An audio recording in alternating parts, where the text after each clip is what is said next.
Mummy mummy आज काय special? आज अंड्यापासून छान अशी एक मी तुम्हाला रेसिपी दाखवणार आहे। तर अंडी घेतलेली आहेत 4, ती शिजून घेतलेली आहेत। इकडे एक कांदा कापून घेतला आहे, टोमॅटो घेतलेले आहे आणि हे कांदा खोबऱ्याचं वाटण आहे, कोथिंबीर आहे, तेल घेतलेलं आहे, मीठ आहे, अंडा मसाला आहे, गरम मसाला आहे, तिखट मसाला आहे आणि हळद आहे। असं कापून घ्यायचा। हे अंड्यामधून आहे ना ते पिवळं बाजूला काढून घेतलेलं आहे आणि कापून घेते आता मी। थोडंसं तेल टाकूया। कापलेली अंडी आहेत ना ती त्याच्यामध्ये टाकूया।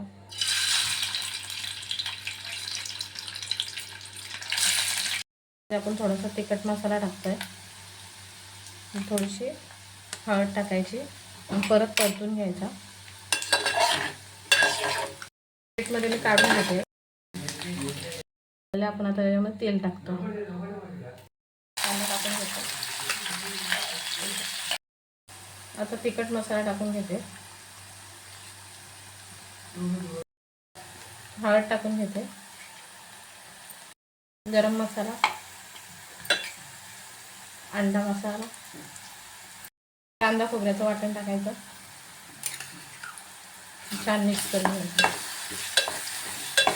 तर मीठ टाकायचं, अंडा टाकून घेते, मीठ टाकायचं। पिंग जो काढलेला आहे तो आता आपण लास्टला टाकायचा त्याच्यामध्ये।